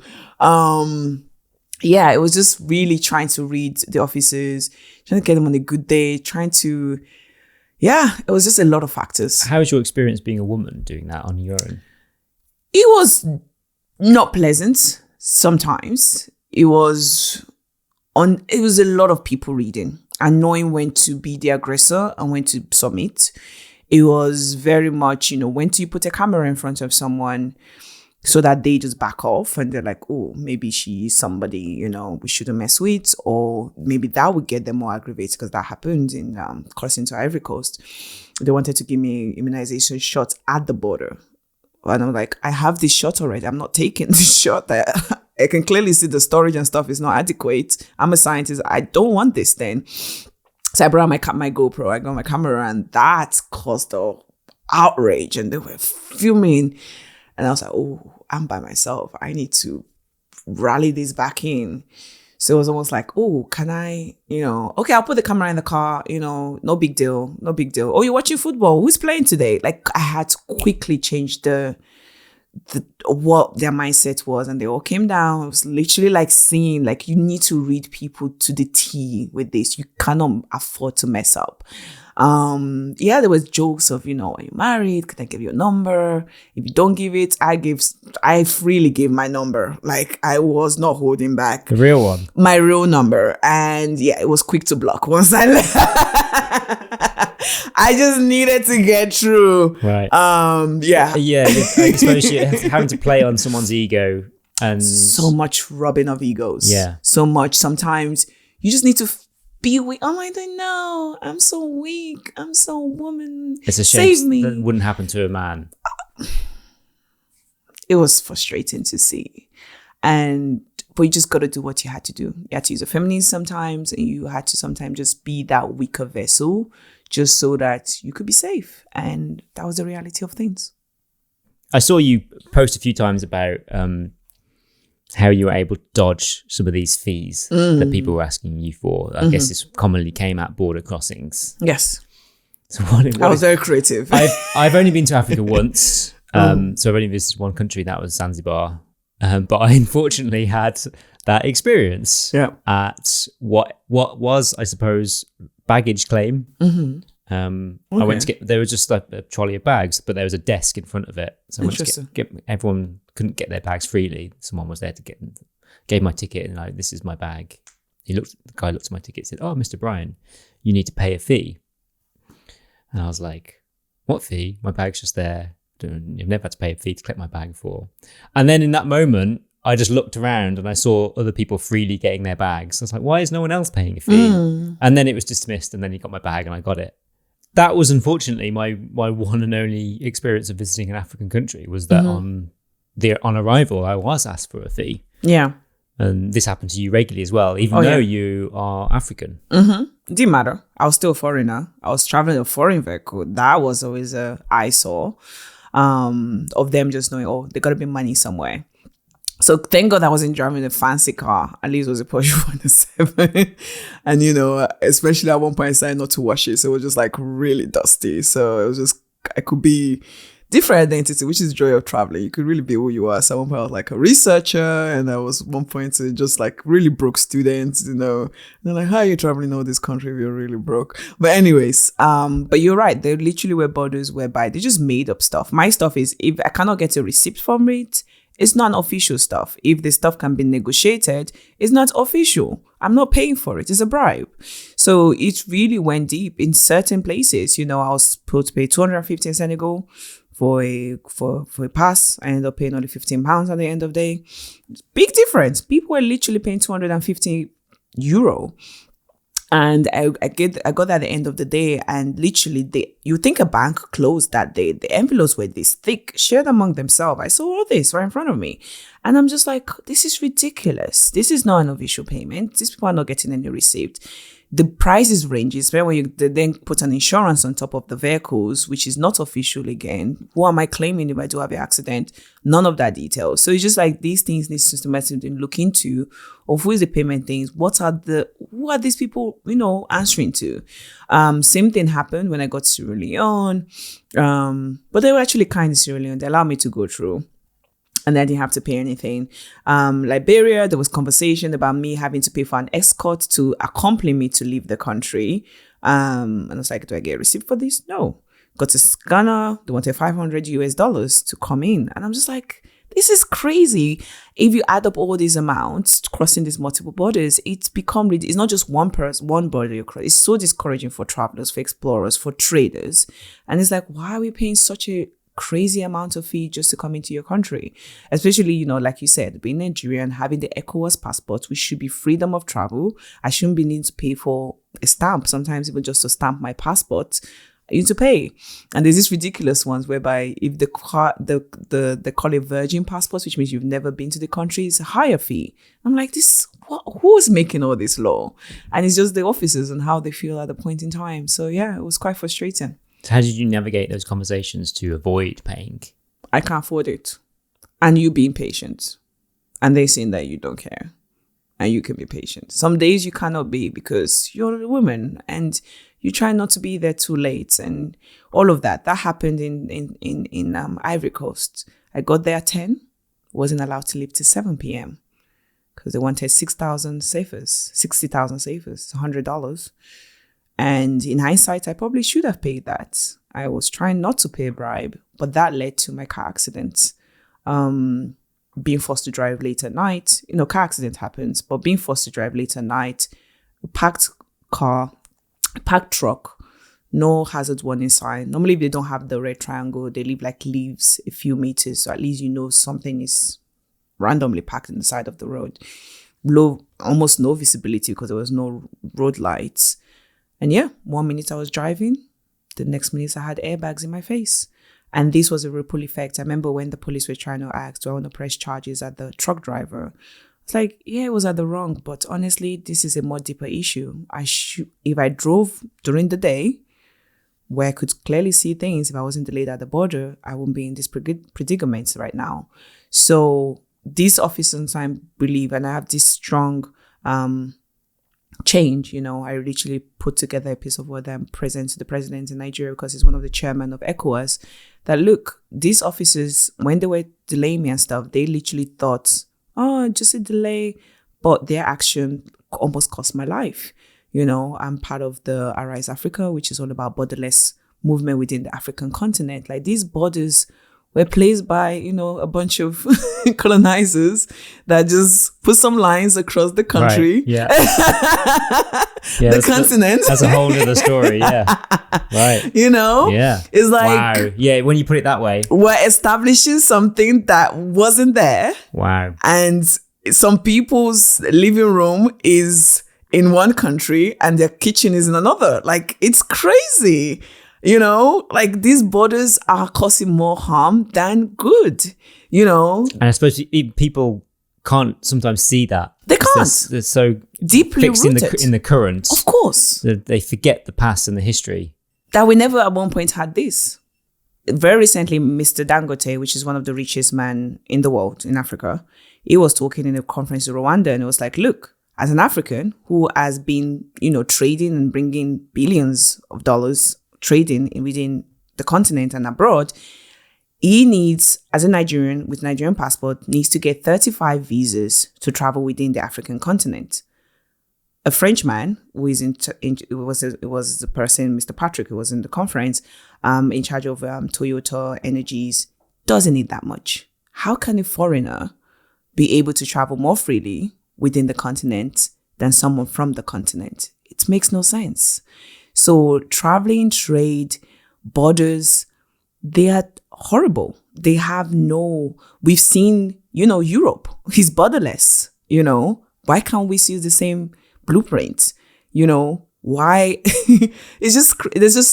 We can go in here as deep as you want. But yeah, there's a whole movement pushing against a borderless Africa because it just allows for better trade. Better people are literally living, they sell in one place, they cross in one place, women being molested at the borders. There's just so many negativities over the positivities. It's just get rid of the borders. That's what I'm pushing for. You did mention your car crash. I want to come back to that actually, because that came near the end of your journey. Yeah. But before then, you were, I guess, how much of a toll was the driving on this journey? Mm-hmm. Because you had to do the traveling yourself. You weren't reliant on someone else traveling for you. Mm-hmm. You were doing everything on your own. Mm-hmm. But also in how you then experienced the places that you were traveling through, and that balance you had of actually kind of moving, but also stopping to enjoy and not just having to go to sleep the next day and drive the next day. Yeah. So I knew from the get-go that it wasn't just going to be a drive. You know, I was going to drive 3 weeks, probably a little bit more. I could be done with it.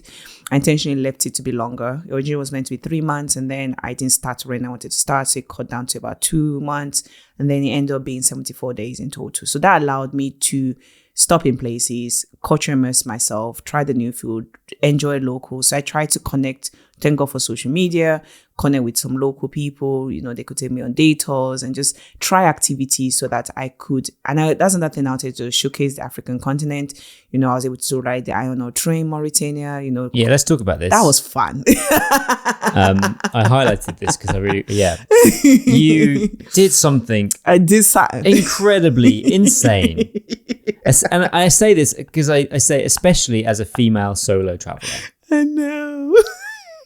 So the iron ore train, it's this big freight train of iron ore that passes through. This was in the country of Mauritania. Mauritania, yes.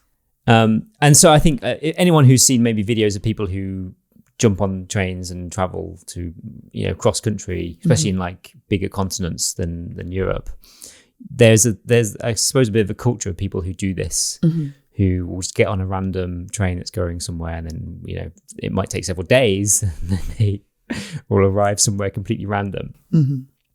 This is a multiple carriage train, like probably 3 kilometers. 3 kilometers long. Yeah, it's one of the longest trains in the world. Okay, it's called the Snake of the Sahara. Okay, transporting iron ore.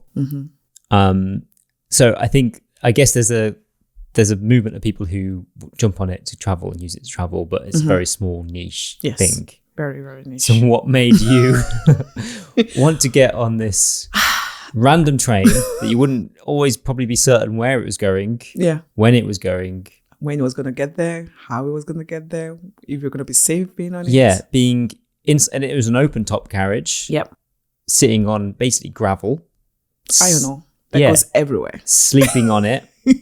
On your own, going through the night in the complete wilderness. Yes. Where there might be other people, you know, probably 2 kilometers down on the train who are also doing the same. Yeah, basically. It's literally how you described it. So I remember seeing it online, social media, heavily influenced by social media. I was like, what is that? Like, that looks epic. I'm an adventure kind of thrill seeker. I kind of sprinkled it through my travel. And this was the thing. This was the thing I wanted to do in Mauritania. And I remember even my guide, because like you said, it's carrying iron ore from the mines to the ocean, basically, where it's then transported. And there's a carriage where people actually pay and stay. But unfortunately, you know, you do need to say there is a dark part of it where people do climb this out of no choice. So I don't want to glamorize it. There are some people that literally do die on this train, because if you fall out of it, you're literally gone, you know. So my guide thought I was going to go in the carriage where people and women and all of that with loads are staying. But I went to experience this iron ore thing. It was just a thing I've seen. And I was just like, why not? It's something to try once in a time. Even though it's dangerous. Even though it's dangerous. Life is dangerous, you know. We just got to do what we got to do. The pre-preparation is so interesting. You get to get the turban, and you have to get the ski glasses, because it's going everywhere, into your face. It's all the dust. All the dust, all of that. So you're going to turban up. It's cold, so you got to get like a blanket. I had heat warmers on my hand. Preferably wearing clothes where you're happy to get rid of, because it just gets brutally dirty. And I remember, so we got there. This train has no specific time. You're just kind of hoping it comes. So the good sign was at least there were people waiting around for it. So I know I had not missed it. And then it was meant to come at a particular time or suggested. It was a suggested time. It was getting dark. I was like, oh, this train is not. And then you just see it in the distance. And it was humongous. And it just rode past you. And it is like a snake. It's just going past. And I'm like, what have I signed up to? Like the fear goes down your back.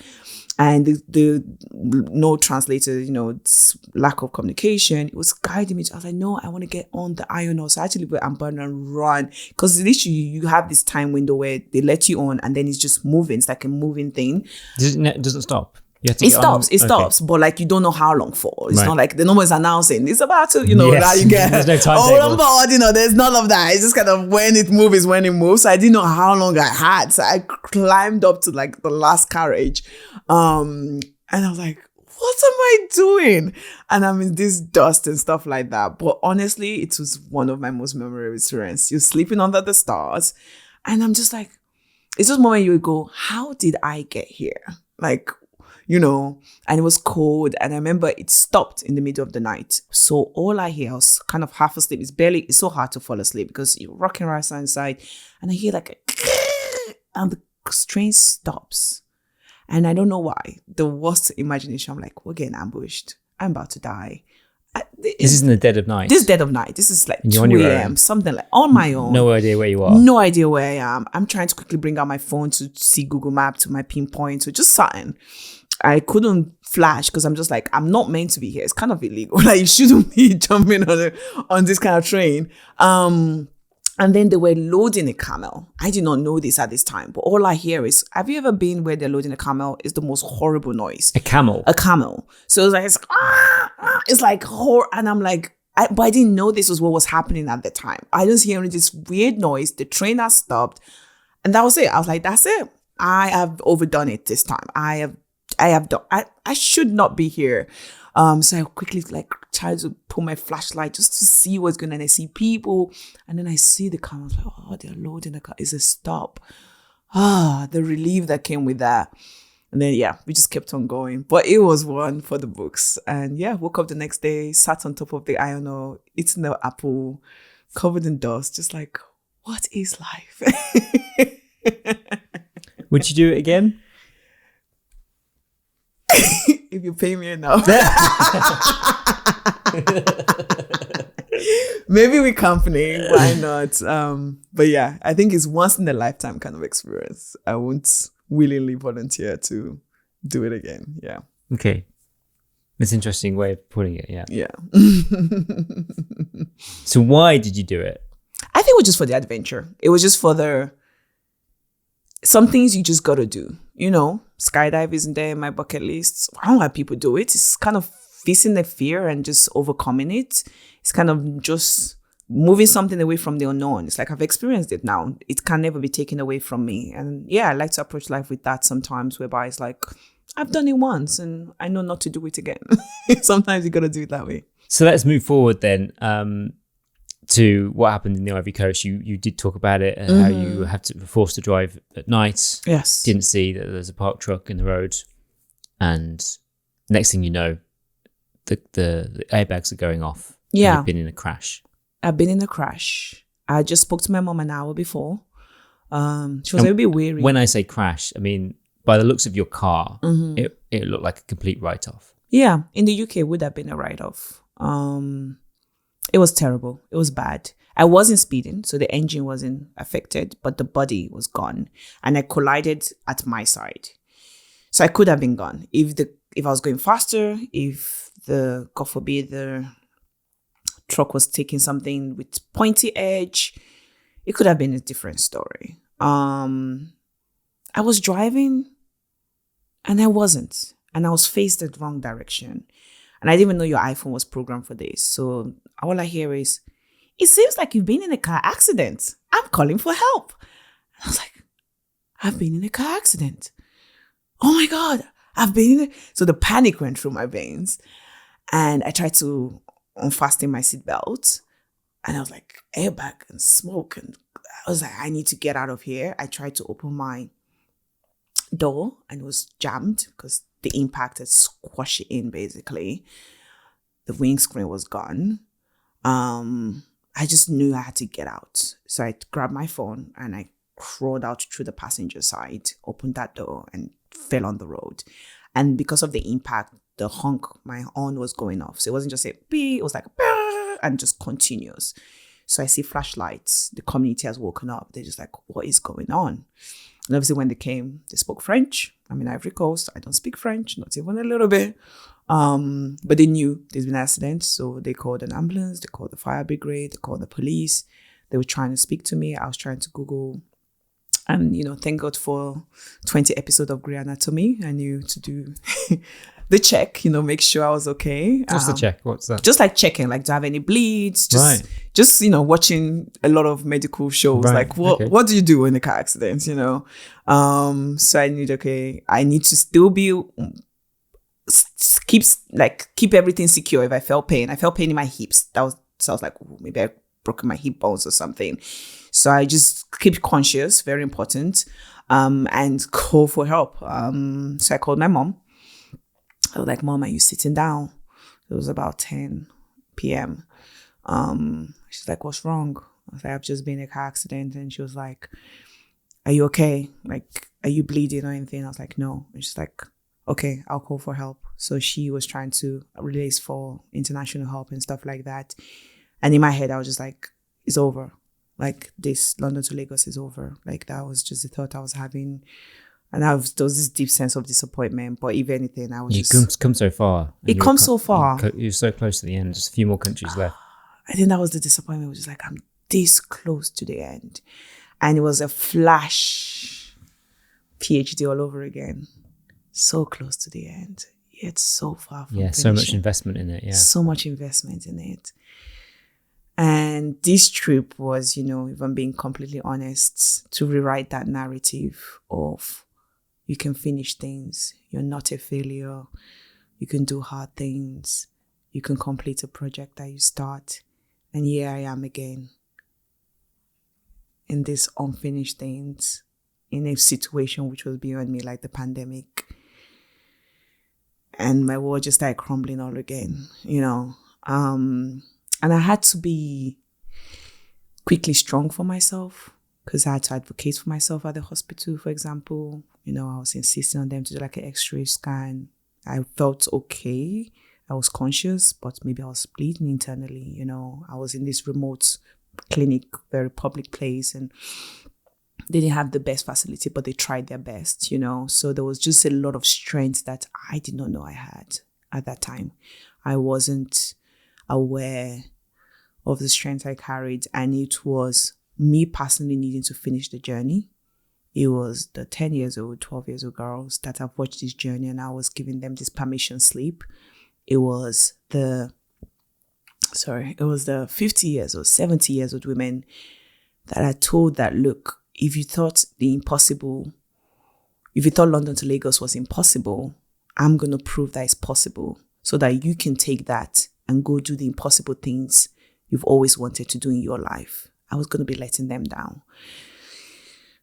And I had to find strength where I didn't know I had it. And the car needed to be fixed. That was the next thing. Yeah, you said it needed to be fixed. Many people would have literally written it off. It could have been scrap. It looked like scrap. It was totally gone.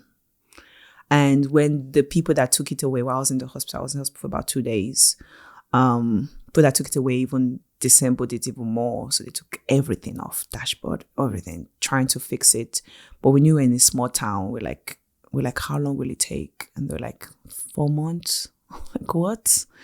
So we need to take it. So we put it on a tow truck to the capital, Abidjan.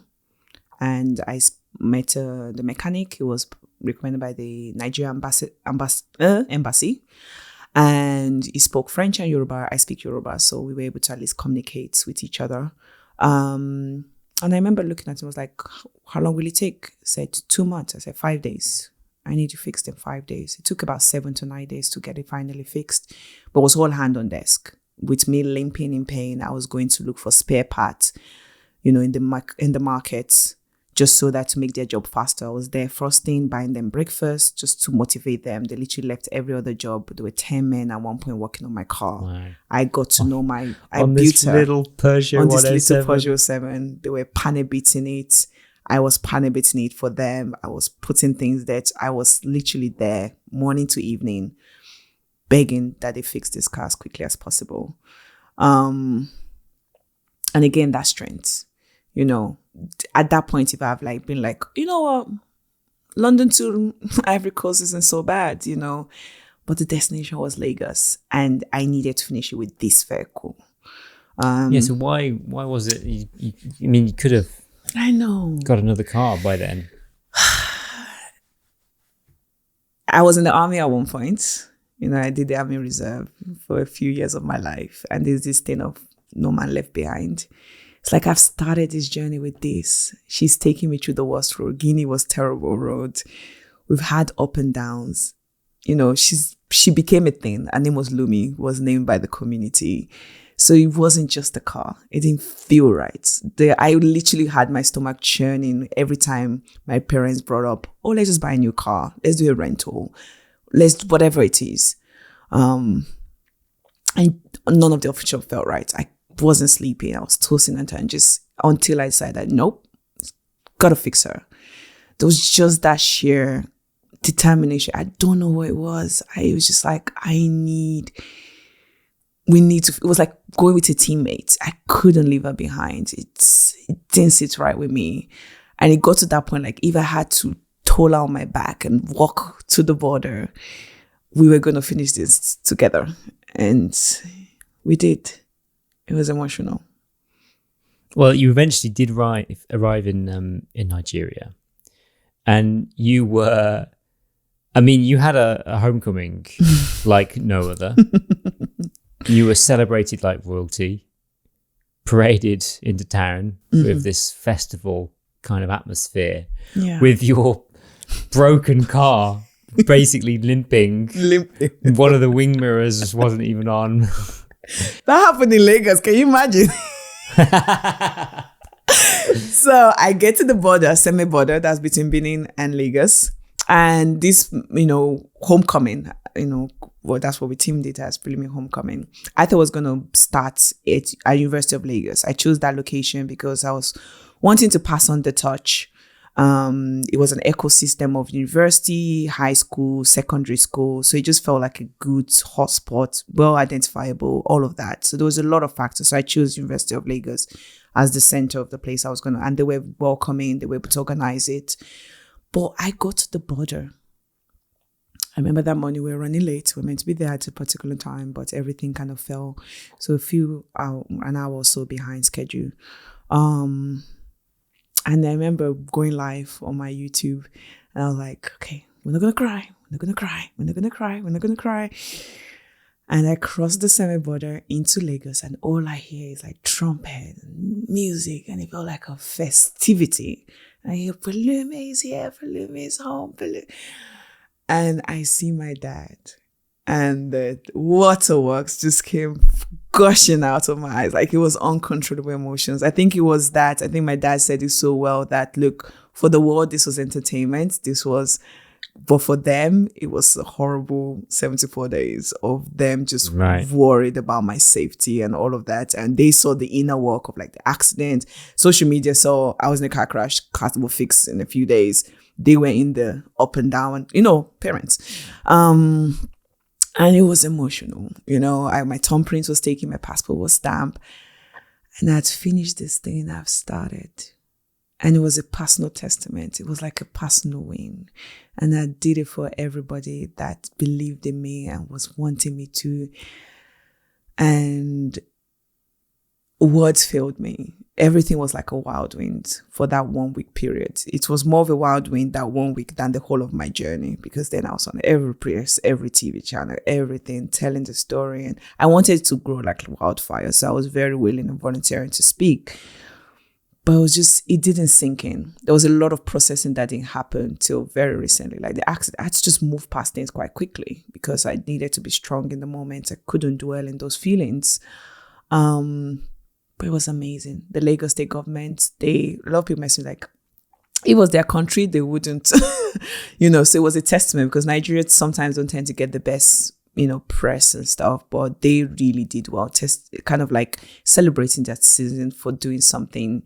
All eyes was on Nigeria, on Lagos state for that period of time. It was just amazing to bring that level of attention to my country. I felt very proud to be Nigerian at that point in time. And it was one for the record. It seemed like what you'd set out to achieve, you had done beyond your wildest dreams. Yeah. The fact that now that government bodies were involved in your campaign, because they could see just exactly what you were doing along your journey and showcasing what could be possible by a solo female traveller. Yeah. Like a lot of people bought into it. I was just doing Pelumi. And, in hindsight, maybe I would have put some more things in place and just be a little bit more prepared. But sometimes it's okay. It's okay to ride the wave as it's happening to you, which I had to do. I had to hold on for my dear life. I remember getting into Lagos, calling a friend. I was like, I feel like I've never been surfing, but it feels like I was on a surfboard and I could see the wave coming. And I don't know, do you stand? Do you lie? Do you hold on? And she just like, just ride it. You just don't let go of that surfboard. And that's what I did. I held on as tight as I could to my integrity, to my faith, to my belief. And I was just me in every moment. I just didn't know what else to do. I was compassionate. I tried to connect with the people. I tried to stay humble. And I was just like, look, I am just Pelumi. And I wasn't trying to put on any other facade but you are right. A lot of people bought into it, I was made tourism ambassador of Lagos State. I was given a car. I was given a house. Wasn't thinking about all of that. And more importantly, I gave hope, and that was important when, like, what are you going to do with Lumi? She's going to come back to the UK. She's not going to pass MOT. So I was like, it just makes sense to donate her. So I donated her to the John Randall Museum, which is like a museum in Lagos State. And the idea that this will live past me long after I'm gone, many, many, many more generations will be able to look at this item, and it will be like a hope for adventure for people, just seeing it tangible right there. So, yeah. And the car with all its like knocks and bruises and wing mirror falling off, literally, and the dust. It's incredible that is going to be a lasting legacy of that, to educate people of what someone could do, or what someone did do, and what someone can do. Yeah, it's literally a symbol of hope. It's literally this thing I kind of maintained. I didn't take anything. The bed is still there. The sleeping bag I slept in is still there. The cooker is still there. It really is a symbol of, look, with the small thing you have, with the thing people say you couldn't do it with the thing that, wasn't sufficient, wasn't good enough. That same thing was exactly what got me to where I am right now. And I don't want people to lose sight of that message. I don't want to lose sight of that message for myself. Yeah. Well, you started this conversation talking about your impossible mindset and the self-disqualification that we all put on ourselves. Mm-hmm. How does that feel now that you've completed this journey? And what do you want to hope to do with the message that you can continue taking and giving away? I feel like I could do anything. There is that level of confidence, of audacity. I thought about this idea and I did it. Alas, what's the next idea? Because I could do that. So there's just this insane confidence in self now than there ever has been. With the realization that, girl, you will be knocked down. You will go through the hardest time. It's not going to be easy. But if you, like humans, we are tough. Have you seen those floating village where people like literally get sand and build stuff? Like, we do those things. We build insane things as humans. So why do we limit ourselves so much? And it's mostly the idea of we are not scared of failing. Most time we're just scared of failing in front of other people. And really removing other people from my mentality is like, yeah, You have your opinion. It's okay. I am going to do what I'm going to do. It's just a very different way of moving through the world that I've come to know and love about myself now. What I want to do with it is to inspire other people. I think my story, whenever I tell it, knowingly or unknowingly, I always get that feedback. I'm inspired. And I want to be that catalyst. I want to keep giving people that permission slip. Keep saying, look, you can do it. You can see me do it because I know the power of representation, know the power of people seeing someone else in a space that they want to occupy. But more importantly, you have to go do it. And that's one of my favorite saying. The magic is in the doing. You know, I could still be umming and ahhing about this road trip till now. I could still be planning and strategizing, which are all very important. But it got to the point where I set a deadline. 24th of January was my niece's birthday. I love that milestone. I'm going to kick off the start car, prepared or not, and we're going to start. So I think until one transition from that thinking, planning, to doing, you don't get to see the magic. So yeah, I really hope people just keep doing what they want to do. I think I've spoken to a lot of older people, and what they tend to say is, look, I regret not doing the things I want to do. Very little time I've heard people say, oh, I regret the things I did. Most times, like, I wanted to do this and I never got the chance to. And at the end of my life, which at very one point I thought I won't live very long, which is weird. I don't know. I struggled with seeing the future. You know, people do this. I talked when I was like in my teens, people could see marriage and kids and retirement. And I couldn't.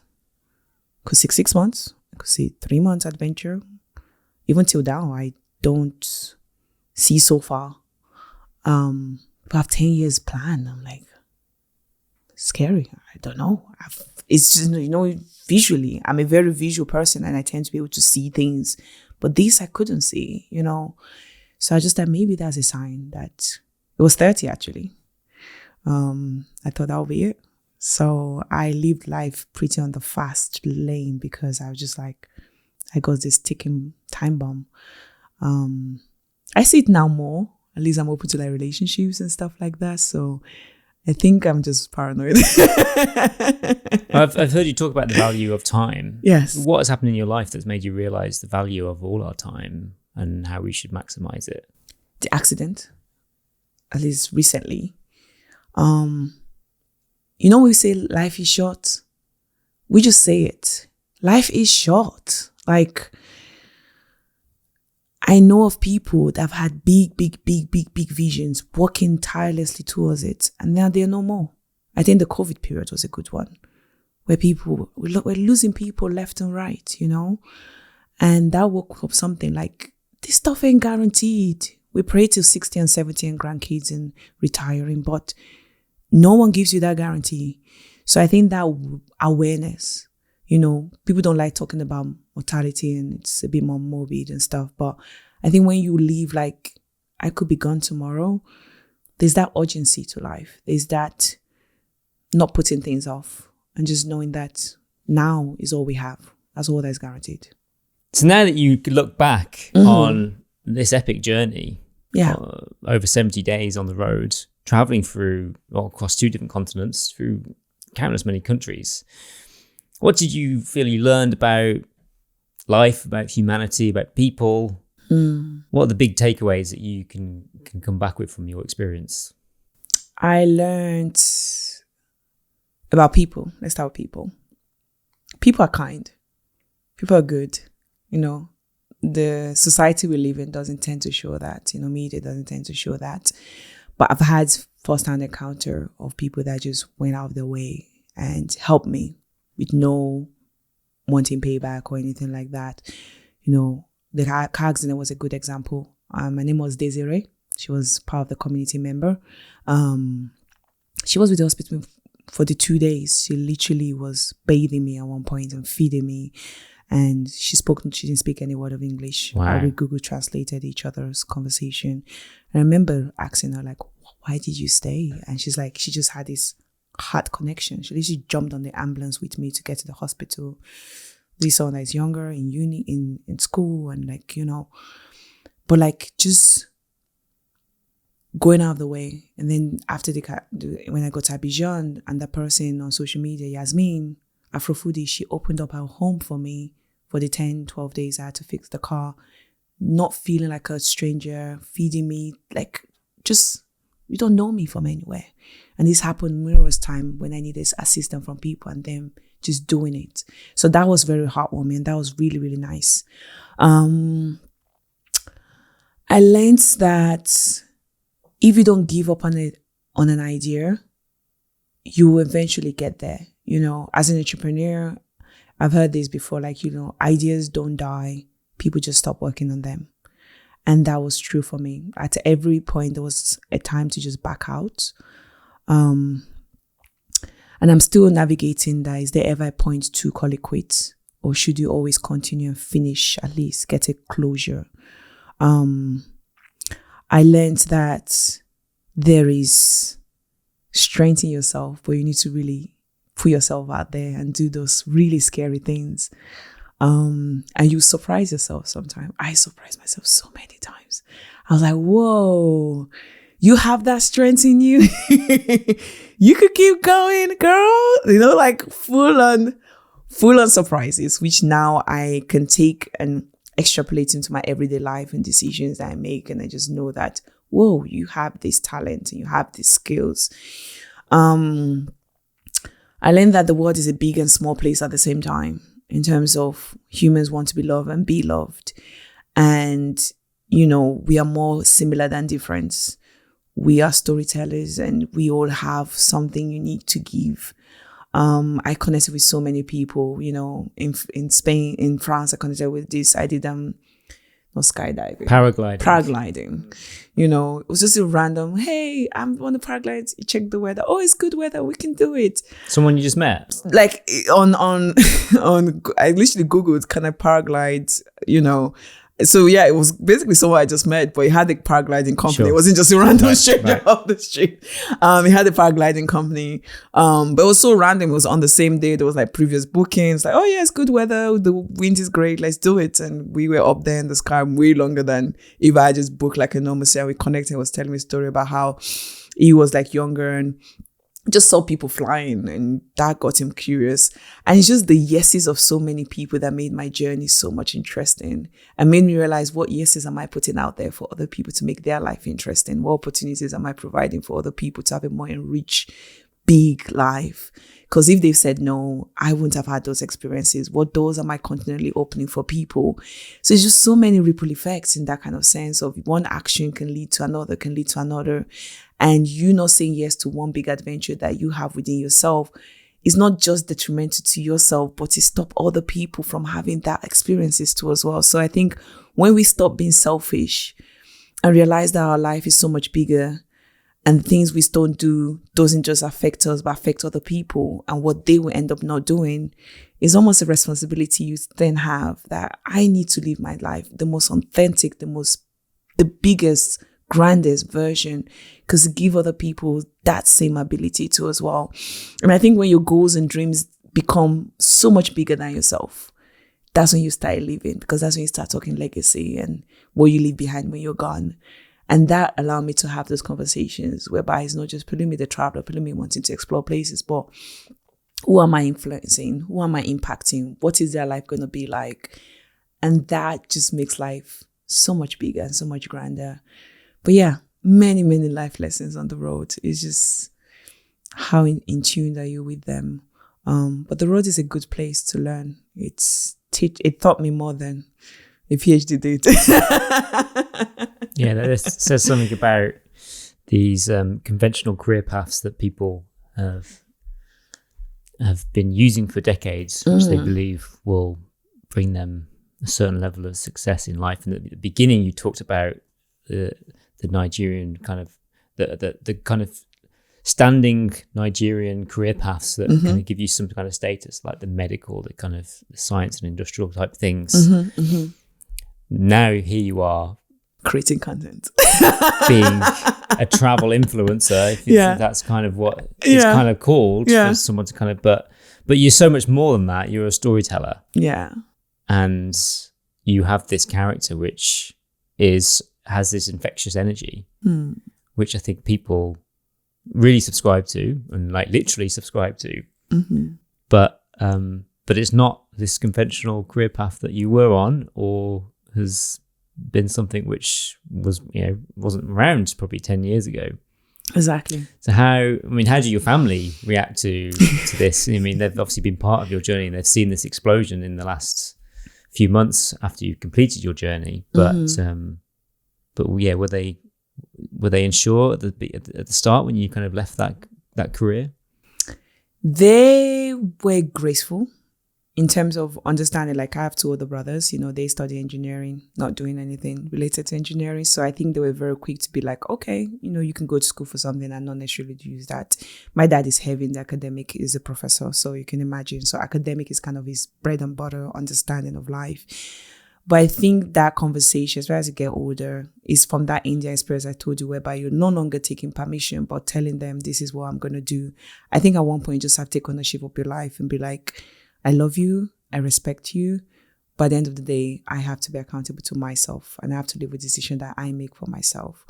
I remember when I walked away from the PhD, it was very difficult to have this conversation with them, because it was just like, so what now? And it was like, I'm going to figure it out. So I think as my parents, you get to understand, or as parents, or as, you get to understand who your parents are.